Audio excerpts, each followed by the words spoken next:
we walk in the garden of its turbulence. All right, music fans. Welcome to the latest edition of the Movie Joust podcast. Nice, well done. All right, I'm Jason Evans. I'm joined by Josh Sewell and Jesse Nussman. Jesse was the one giving us a little bit of a Michael Jackson impression there for a brief moment. We are here primarily to talk about the musical biopic called Michael, about a certain artist who had a few fairly successful albums. And that was all. That's the only thing. It's the full extent of his life. Nothing else happened, at least according to the movie by Antoine Fuqua. Also, I'm just going to tell you right now, the better movie that we're going to talk about, we will talk about in the back half. It's a film called The Christophers, which has not gotten nearly as much publicity as Michael, but is a really, really outstanding movie. We'll save that conversation. We're going to begin with the conversation about what I think may be one of the biggest openings of the year. And I'm not just saying until now, I mean of the entire year. There are going to be a huge number of people who go this weekend to see the film Michael, the story of Michael Jackson, or at least the story of Michael Jackson until about 1988 or so. Guys, let me do this. Yeah. Jason awkwardly trying to like navigate around the minefield. We're gonna set up a Gmail account specifically for the hate mail. What's your Twitter handle that the Michael Jackson fans can at you at? Yeah, it's don't at me please at twitter.com. Right. No. Hey, I was gonna say, let's do this. Let's at least briefly just be critics, and we'll talk about this film from the standpoint of a critic, and then I want us to table the critic side and talk about it from the standpoint of the people who really want to go see this movie. Are they going to get what they want from it? Try and be a little more of maybe the Michael fanboys. And I will preface by saying that I am someone who very much grew up on Michael Jackson music. I'm older than the two of you. So like, I remember Off the Wall. Yeah. I mean, and I remember the Jackson 5 cartoon animated series. I'm not going to say I watched every episode, but I caught a few of them. So What's your favorite Michael Jackson song and album of all time? Yeah, just like your personal favorites. Like what's your personal favorite song, and then like what's your favorite album? I mean, I don't know how Thriller can't be your favorite album. See, Off the Wall is my favorite. I like Off the Wall. That's why I was asking, is because it's like Thriller, I feel like, is like the objective answer, but like which album has more songs that like I'm gonna listen to in the car? It's Off the Wall. Well, so that's why I was curious. Had this conversation with my students in my day job a couple weeks ago because the movie was coming out, and they were like, "What's your favorite Michael Jackson song?" And I was like, it's probably Rock With You. And they looked at me like I had two heads, like, are you serious? And I was like, that was, when he was starting out. Now, granted, the baggage that we may talk about later, I'm like, that was in my ignorance is bliss kind of days. So, I can still kind of listen to that and not feel as gross. I mean, there are so many Michael Jackson songs. I want to be starting something. I actually love Human Nature is a song that I really love. Yeah. It's a beautiful song. It really is. And Rock With It. We go on and on. We could do an entire podcast. I was just curious. I mean, like he's one of the like two or three biggest musical acts in like a pop culture history. I was just like curious. Like, I didn't know if Jason was gonna come in here and being like, actually, I'm a big Bad guy. Like, Bad is my secret favorite Michael Jackson record. No, I was an 80s kid, so I can definitely speak to the Michael Jackson love as well. So okay, so but again, with that aside, which brings me to let's be the critics for a moment. Jesse, I'll let you go ahead and go first. You did not see this. Josh and I saw this at a screening. You plunked down hard-earned American cash. I did. I went with the people. I needed to get outside my critic bubble to experience this with the masses, which ended up being 4 really old people on like a Thursday night. What are your thoughts as a critic about this film? I thought it was pretty fitting that this movie ended with a performance of the song Bad, because that's what I thought this movie was. Yeah, that's an easy way to say it. Josh, where are you? Like, I always try to be the glass exactly halfway kinda guy. This movie's hot garbage. It's horrific. You know, we can talk about the ethical conversation later. Just from a filmmaking standpoint, it's awful. Like, I mean, it it's really barely a fits. movie. That's the exact wording that I texted people when I got out of the theater last night. Is like, my girlfriend and a couple friends of mine like knew that aren't you guys like knew that I was going to go see it last night, What? and we're like, "What did you think?" And the response, there was one friend who I even texted, I believe, like midway through the movie. I pulled out my phone and was like, Oh. "Yeah, I know, bad," and was and was like, "Low key, this is I think I'm about halfway through, and so far this is barely a movie." Like Yeah. I think Josh, when you and I say barely a movie, I mean there is no dramatic arc or tension to this Or movie structure. or structure, Like, really. It's just sort of a series of recreations of Michael Jackson performances. I will give all credit where credit is due. His nephew who plays him in the movie, like Jafar Jackson is his name. Jafar yes. Jackson, put in the work, sounds like Michael Jackson with the voice, dances like Yeah. Michael Jackson, looks like him, like thumbs up there. The movie also has like some other great actors. Coleman Domingo, I guess, like does fine as basically the like mean father figure that if this movie has any dramatic tension, it's basically like the Yeah, arc. the only look The the only only arc of this movie is like Michael needs to learn to get a backbone and say no to his dad. But this Yeah. movie is so afraid to touch any of the rails of controversy or um like self-parody, or it's just scared to touch anything potentially upsetting about Michael Jackson. So it's not just that it stops at like 1989 before kind of some of the darker stuff starts happening in his life. It's that the movie, even if it's going to stick to that time period, the movie paints It Michael has as this. nothing to say. It has nothing to say about Michael or Yeah. his family. My problem with the It film is, paints him first as of all, like a Jesus figure. Like he only exists as this like pure, like That's magical being that came down from heaven. And every scene is literally just like he dances or sings, and then it cuts away to someone being like, "Damn, that boy can dance," or "Damn, that that boy can sing." And it's just that's 2 hours of that.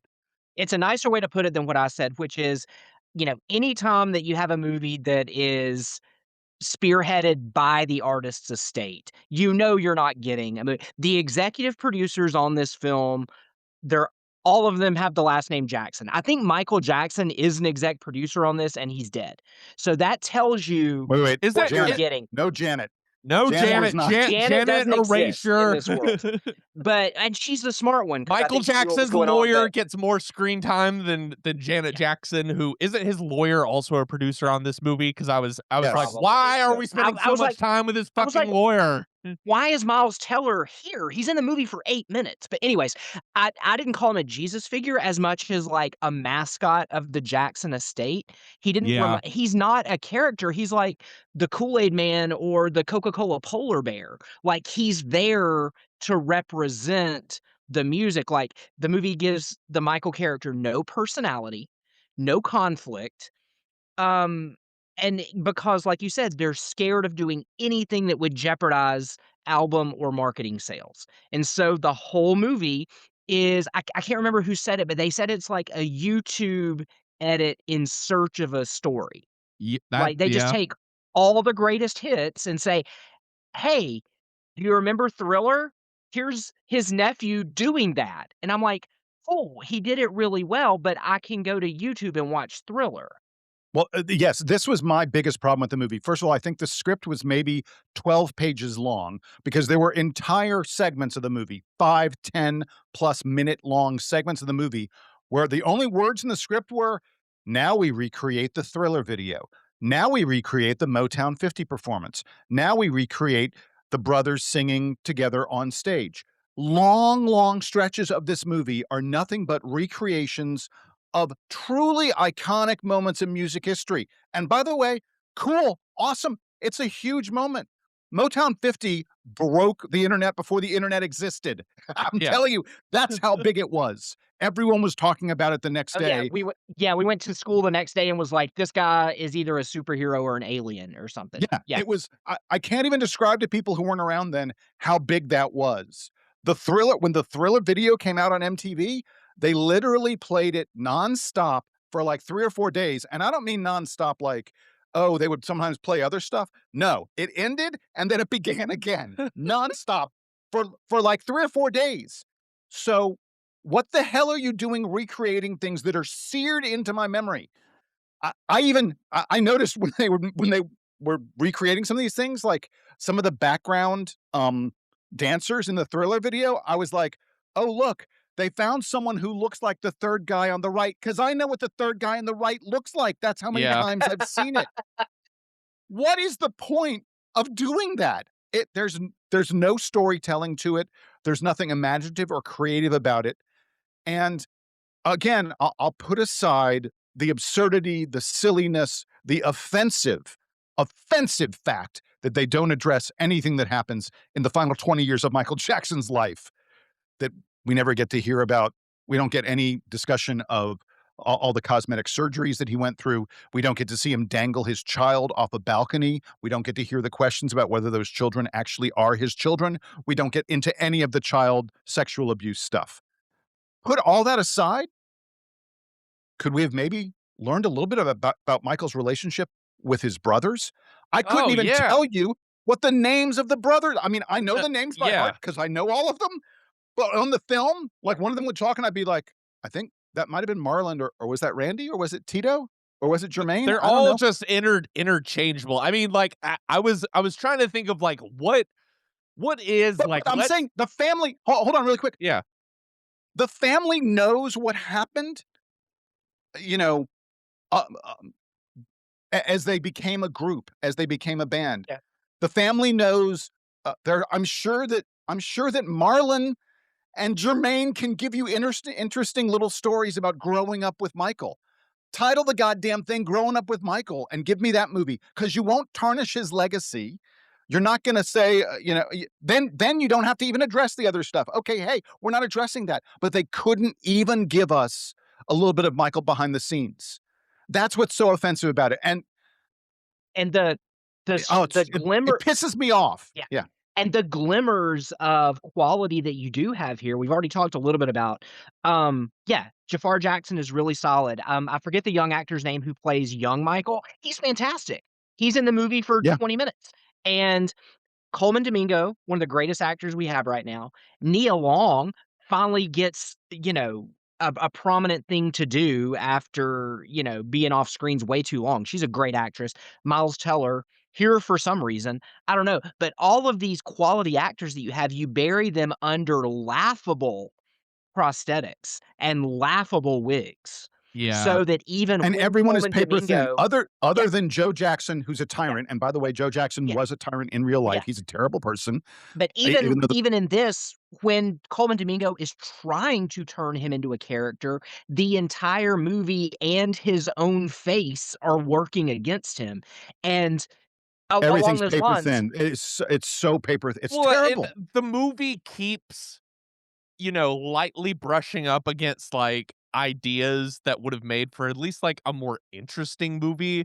Jason, you kind of hinted like the stuff with the brothers, the stuff with the father, like it's almost like wanting to be a movie about how, Joe Jackson's controlling attitudes sort of like formed Michael and maybe like led to some of his sort of social awkwardness.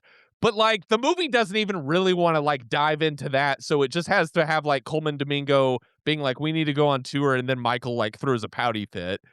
And I would argue, like, even in that respect, they can't even make him a monster, right?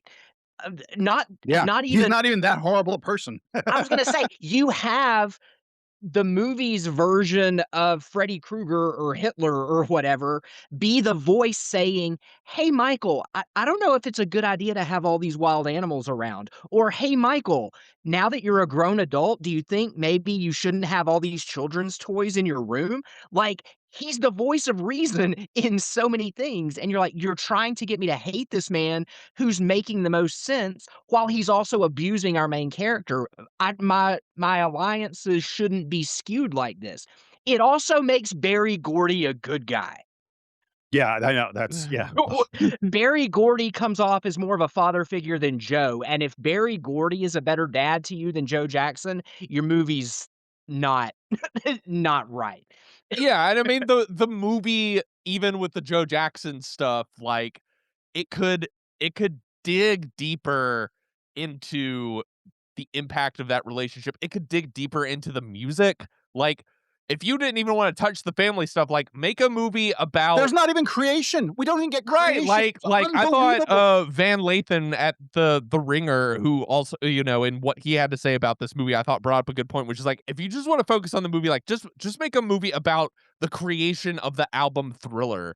And Yeah, this movie, in speaking about things that it like almost touches on but then doesn't want to yeah, commit to, in like the one weird scene where you could really tell this is from the same producers as Bohemian Rhapsody, because Mike Myers shows up behind a desk to just be like, yeah. Michael, they'll For no never reason. play you on MTV, which is an interesting idea to explore about like Not factual, by the way. Not factual. I don't think that conversation ever happened. I oh, can't imagine that conversation. I guarantee you that didn't I mean, that seems like someone at CBS was like, "Can I get a scene where I'm the one that, like, saves the day and gets MTV Yeah. to, you know, put him on the air?" But, like, the cultural impact of that album and the creation of all those songs would be a way that you could kinda do the karaoke version of this movie wants to be, but actually make it about, like, what is the artistic inspiration at the heart of this, like, unique individual, but the movie doesn't even wanna go there. It's just, like, so afraid to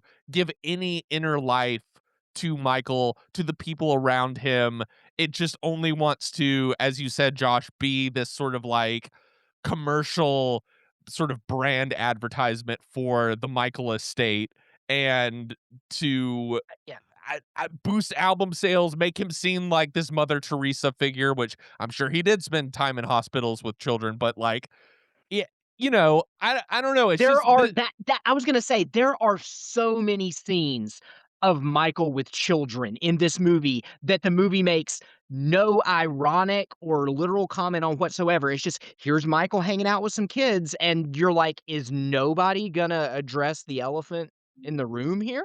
Like, This right. film's this film's definition of insight into the character is to have Michael reading the story of Peter Pan and have the camera focus in on the word Neverland Oh my because, god. oh, he someday is going to name his estate Neverland. and It's also, Peter Pan has a jacked up face. Hey, there's an yeah. idea that might, yeah, It's um guys, really quick, because it's clear that we and almost all other critics are just saying that this is terrible filmmaking, terrible storytelling, nothing honest or genuine about it. Can And we it doesn't matter. It's gonna and make yeah, well over right. $80 It's this gonna So be that's one why I of the wanna big turn hits of the year. yeah, You that's know. that's why I wanna turn the page really quick and say, all right, in terms of fan service only, the only thing this exists purely for the diehard Michael fans out there, and there are clearly a lot of them.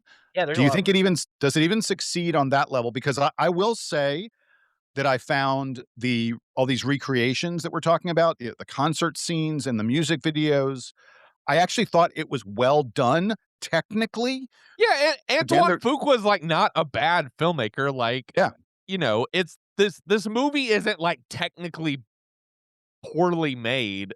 It like it's not like it's pure slop. It's just like what we're saying, like it's kind of a nothing burger. And like It's the question of is this satisfying to Michael fans? Like if it is, it kind of just makes me want to ask like what do you want out of a Michael Jackson movie? Because like Michael Jackson is one of the most, for better and for worse, fascinating, contradictory, and influential cultural figures in American history.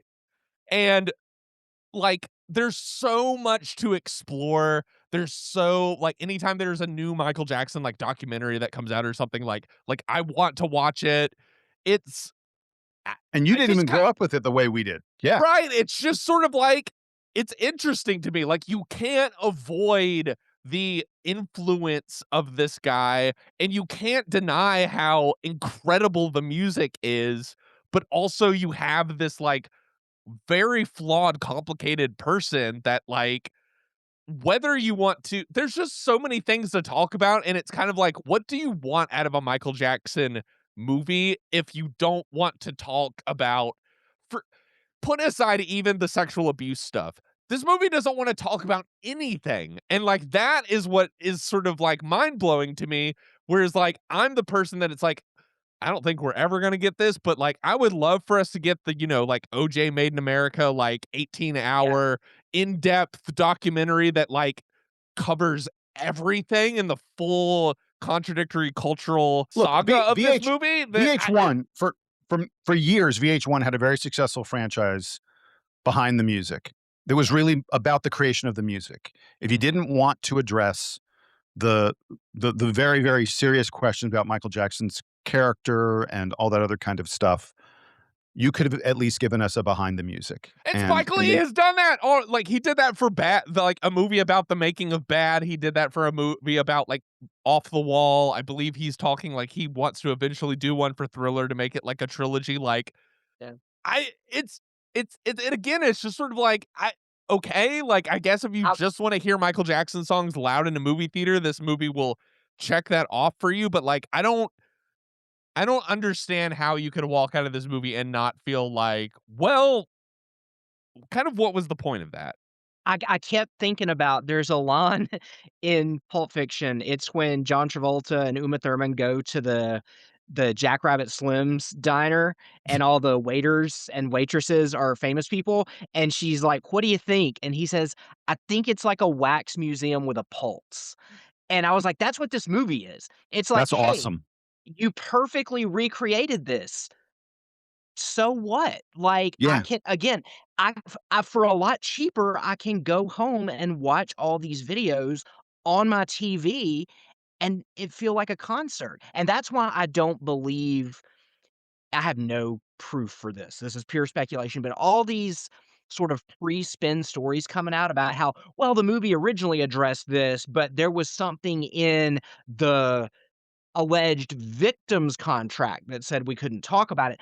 No, Horse because shit. if My not you hot take spend is I think we dodged a bullet by like not having this movie address any of yeah, that, because but I I'm guarantee you that would have been like if you way there's worse, no way more way offensive. they spent millions of dollars to reshoot this ending when they literally just cut the film off in the middle of him singing "Bad," and then it says his story continues like Poochie died on his way back to his home planet. That's how this movie ends, is with a crawl that's like, "Oh, yeah, it's been 2 hours and change, probably time to wrap it up. If you fork over enough of your money, maybe we'll crank out another one of these." It, And Well, it's like, no, does to bring me what to extent? it does bring me to a question that I want to ask you two, and specifically ask Jason, because Jason is like way more, the expert into the business side of this thing. Is like, do you think though there will be a part two? Like they no. Oh, yeah. originally this was going to be a two-part move, experience about Michael Jackson, and this was going to cover like the 80s stuff, and then there was going to be something that covers like more of the 90s stuff. And on one hand, like this movie seems like it's going to be a huge hit, and Hollywood, rarely passes up the opportunity to make more money.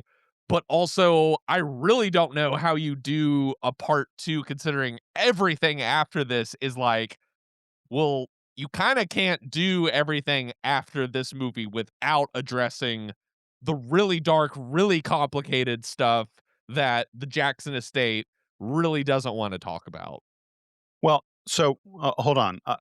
I don't think that film will happen. I think it could happen. And I think that they, if you make it about the '90s, if you make it about like the Dangerous album and what was that? Invincible. Yeah. The next two albums, you make it about him, going out on his own and not having the family around anymore and sort of what that's like. And you leave off, you just go, I'm not touching any of the child sex stuff. That, maybe there's story there. Let me put it this way. There would be story there if you were actually telling a story, but here we are. We've already seen, Michael up to 1989, and they didn't tell us a story. So am I to believe that they're suddenly going to change their mind and tell it? No, I don't think they will. So if they make a sequel, it's nothing, again, it's nothing but recreating the music and the such. Yeah. And that music is a lot less compelling. It's still look, Bad is great. There's still really good songs to come. You can probably do a solid 45 minutes of that film about making We Are the World. Oh, And that yeah, kind of stuff. I mean, I was just wondering how there- you're gonna how like when we get to the 90s, how do you recreate Scream when there's no Janet Jackson? Like, I think it's proven because even in the 80s, there was a ton of disconcerting stuff about Michael Jackson that this movie doesn't even pretend to address. Stuff that happened way before Bad in 1987, right, 88. right. So that's why I think, like, they've proven they're not concerned with painting or telling an all-encompassing version of his life, and I think the box office results this weekend are, for better or worse, gonna prove them correct in that they don't need to worry about that, and And this is actually, Lionsgate. if all they want This is if all they want is more money, and that Yeah. appears to be all they're Oh, yeah. interested in, then first of all, I think that this is gonna reignite interest in his music. Not that his Uh-huh. music has waned at all, but I guarantee you're gonna see spikes in album sales and Oh, yeah, Spotify that's listens already and things like happening, that. yeah. Yeah. So yeah, now that I'm thinking about it, there probably will be a sequel. It'll be probably even less satisfying if that's possible than this first one. But And I think it's proof that the audience who's gonna go see this movie, but either A, doesn't wanna see that, or B, it proves you could go in an even uglier direction and paint him as a continued messiah figure who prevails against all of these false allegations. I think you could make that movie and, people would wanna see it. I wouldn't, I but don't this I don't know is about that. I Yeah, think once you get into that, you're really testing your audience. I it's mean, it's but a I it's mean, a real, it's do yeah, it's that's why I wanted to ask it is I genuinely walked out not knowing, like, all right, theoretically under, like, Hollywood business rules, like, that, they kinda left a, like, to be continued at the end and, like, but also are they going to just sort of, like, wash their hands and be like, "We got off, like, scot-free with this one, we didn't have to touch any of that stuff," and no pun intended, and, we but also it's Lionsgate. They made 4 John Wicks and a ballerina. If there's money, they're gonna make this movie, and I think there's money. within the I think they're gonna. next couple of weeks, you're gonna hear about a sequel being announced. Oh God. Okay. Oof. All right, guys. I want to move on to something way, way, way better. Jesse, I don't believe you've seen this film yet, but Josh and I both saw a film called The Christophers. Josh, if I can ask you, can you give me a quick summary of what this movie is about? Yeah, absolutely. So Ian McKellen in non-supervillain, non-wizard mode for once plays an artist who was big in like the 60s and 70s and has since kind of gone into seclusion. And his greedy little nepo baby kids are upset that they're not going to have an inheritance. Masterfully played by James Corden, by the way. Like he's finally found his role that lets him be who. Yeah. Um. He's And not in the movie so a lot. Let's be clear. yeah. This is not a Yeah. James Corden. No. And so but they enlist, somebody that the daughter went to school with back in the day who is also an artist, but also kinda dabbles in forgery on the side, and they're like, "We need you to pretend to get hired on as our dad's assistant so that you can get access to these, unfinished paintings that are a big part of his legend and his legacy, and if you can't talk him into finishing them, finish them yourself so that when he kicks it, we can say, "Oh, we found these finished paintings. Let's auction them off so that these kids can have their nest egg." And Right, and the paintings are literally known as the Christophers. the It's the Christophers, Christophers. yeah. It's a series of paintings of someone named Christopher, And and so yeah, it's sort of like an indie art house heist movie a little bit, but it's also a really interesting, dynamic relationship between these 2 people who, are they enemies? Are they colleagues? Are they friends? What is this relationship turning into? And so the whole movie is sort of just watching their relationship evolve as these 2 actors just kill it in scene after scene. yeah. By the way, the other actress is Michaela Cole, yes. Michaela Cole, who was on the HBO series I May Destroy You. Won a bunch of awards for that. Not someone. Great show. And is also in Mother Mary this month too. She's having a good Yes, month. I was gonna say, you also may recognize, like, the moment I saw her, my head went. I went. She was in the Black Panther film. She's one of the Yeah. Wakandan warriors. Oh, I The forgot that. Dora Yeah. Milaje. Yeah. Yeah. Also was on a really funny British show called Chewing Gum, if you want a, Eh, like, hilarious, very raunchy teen show. But I bring up Michaela Cole's name because I have a feeling that both after this film and after Mother Mary, that Michaela Cole, that you're gonna start to see a lot more. She is one of the fine, younger actresses out there right now. Uh, and also has uh, a really distinct look as well, which is yes. really cool. It's like she almost has this sort of ethereal, otherworldly quality about her, which sort of Yeah. adds to her mystique. She's great. I like her a lot. Playing an alien. Yeah, she feels like she's always. So I'll tell you about this film that, the thing that struck me about it is that there is no action. Even though you sort of say it's kind of a heist, it's got a heisty feel at times. It's not really a heist kind of film. It's not even like uh, a huge mega drama. It's just kind of a character study of these 2 Mhm. characters and how they interact with each other, but it's brilliantly, beautifully acted. It's very much like a play, Yeah. 'cause it's very confined. It takes place really, there, very few, it mostly takes place in Ian McKellen's character's, apartment building that he lives in, or, it's not an apartment, I guess it's sort of like it's a small building in London.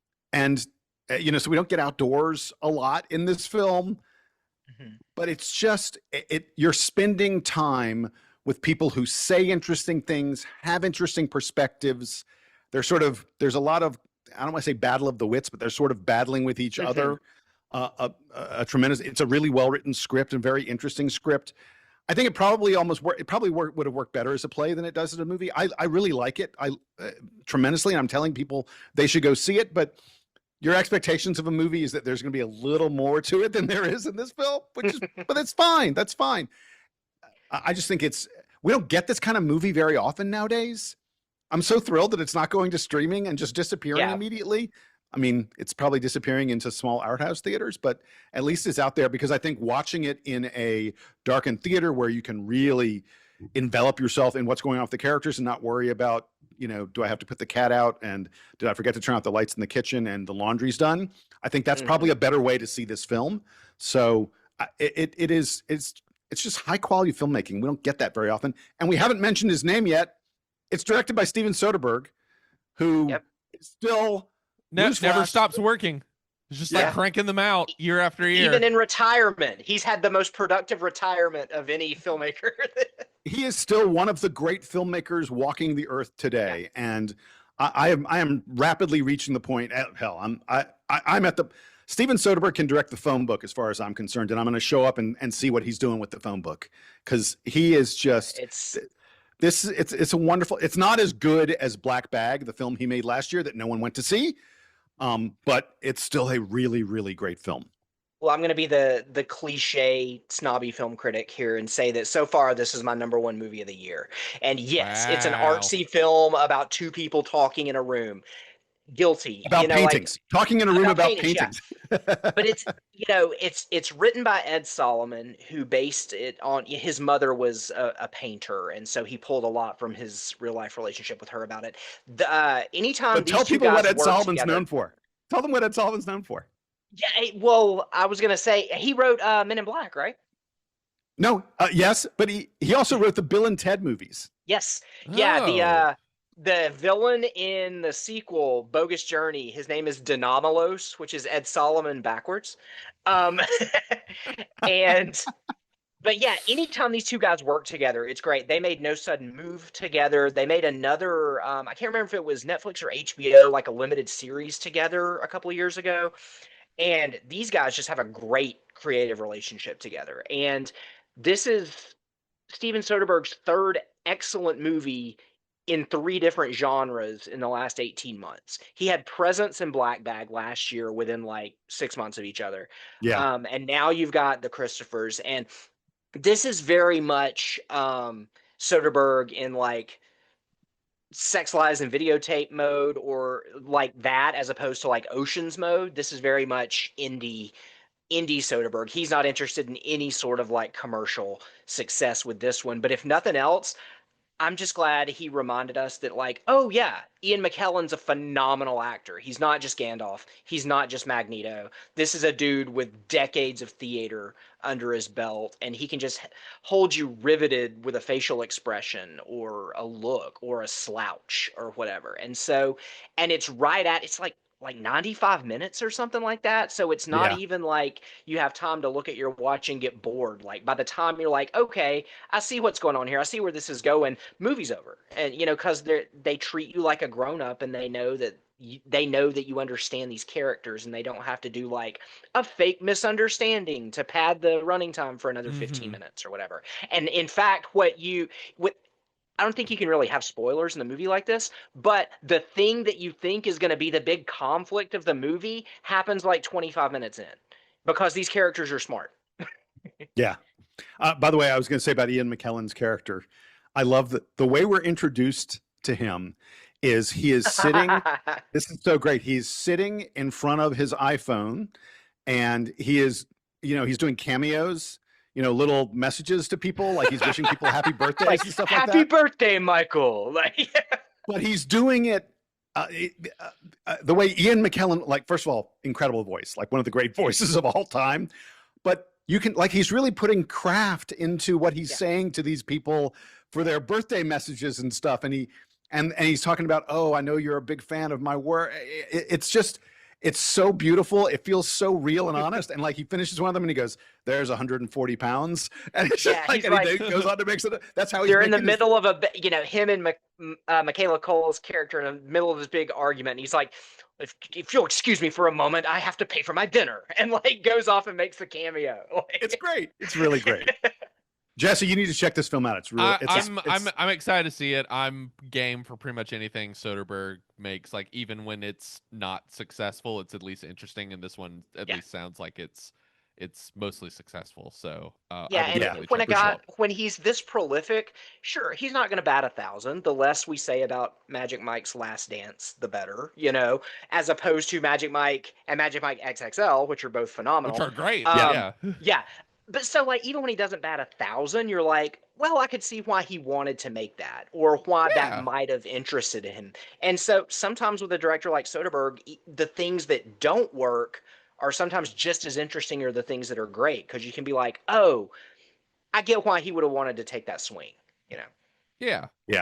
Logan Lucky is still. Oh my God. Redneck Ocean's 11. It's the best. Talk about a movie that was just sort of like unfairly like thrown into the trash, and like no one went and saw it. It has one of my favorite credits ever. Like at the end of Logan Lucky, the legal part where it was like, this is a work of fiction. No one was, whatever. It's something like no one was swindled in real life except you, because like you gave us your money. Oh God, I can't wait to see what Steven Soderbergh does next. But this is a fine little moment for folks to check out. All right, with that, we're going to wrap it up here. Hang on, really quickly, I will say, like a 30-second spiel. Speaking of biopics, one kind of is going to fall through the cracks this weekend because Michael's making all the money. There is a biopic out there playing in some theaters called I Swear, which is about a British, or actually Scottish guy named John Davidson, who in the 80s was suffering from Tourette's and how he spent decades of his life getting that under control and learning to be a support and an educator for other people in Great Britain dealing with the same issues. It really sucks that most Americans' knowledge of this movie is because of the BAFTAs fiasco involving the real John Davidson. This is that movie. Yeah. This is that movie. And so, watching the movie, which most of us wouldn't really know about without that unpleasantness, actually explains it's kind of a miracle that he was in that room to begin with.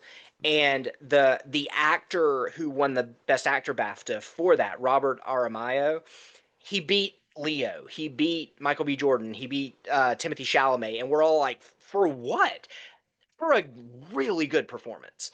And this movie is probably going to bomb in America because it's opening up against the Michael Jackson movie and it's played in way less theaters.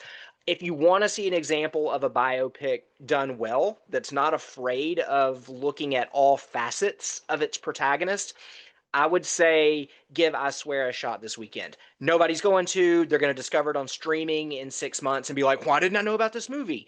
I'm telling you about it now. Try to check out I Swear. It's a aside from really excellent performances, it's a pretty standard biopic, but sometimes you just want a really good cheeseburger. All right, with that, we will wrap it up here on the Movie Joust podcast. Jesse, Josh, and Jason, guys, movie season's about to really Summer get movie running. Yeah, it is. kicks off. Get your stilettos out. Are we Yeah, talking Where's about Prada 2? Yeah. We will be talking next week about The Devil Wears Prada 2, and then soon after that, we've got a new Star Wars film. First one, like 7 years or something like that. Yeah, yeah. I'm very concerned about that movie. Oh, Same. I don't think there's any way you can match my concern. The trailers look terrible. The trailers look terrible. It's How looking do you like follow a peak, masterpiece like... Go ahead, sorry. I was gonna say it just looks like peak corporate slop, which is the problem. It's just not. That's what I was going to say is how do you follow a masterpiece like Rise of Skywalker? You do the exact same thing and try to please everybody and end up There's pleasing no everybody. way it can be that bad. Like as bad as that. But that movie gets worse and worse every waking moment. All right, I'm telling you right now, we are going to come back when we do our Mandalorian and Grogu episode. We are going to come back and we are going to discuss every Star Wars film. Are we gonna And we're going to try to come to are they actually good? Not, I mean, I know some of them individually are, but like overall, are Star Wars movies good or bad? Because there's a lot of bad out there. I think Get most ready are for a good. scorching hot take from me. I'm going to save it. I've got Star Wars has my hottest of hot takes. I like it. I like it. There's a tease for you, folks. Until next time, Jason, Josh, and Jesse signing off. Movie Joust Podcast. We'll see you at the movies.